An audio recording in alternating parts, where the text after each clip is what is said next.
Zanahar arrivera en Allemagne à la fin de 2015, en tant que réfugié de Syrie via la Turquie, la Bulgarie et la France.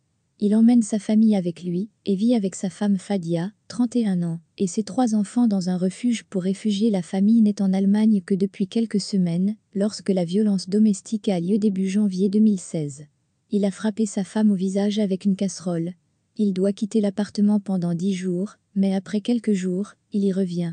Le 1er février 2016, Zanahar jette les 3 enfants par la fenêtre du premier étage.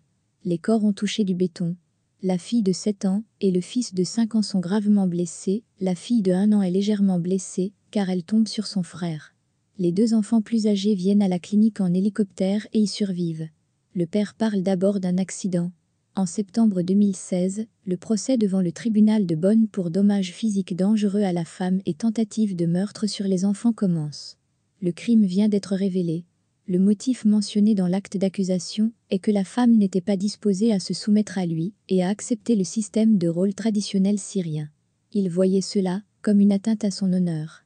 Fadia dit que sa famille l'a épousé en 2007 avec un homme qu'elle ne connaissait pas à l'époque. Depuis, elle souffre de ses accès de colère. Le mariage a duré 9 ans au total. Pour Zanahar, c'était le second mariage. En novembre 2016, Zanahar est condamné à 15 ans de prison pour triple tentative de meurtre et mauvais traitement grave.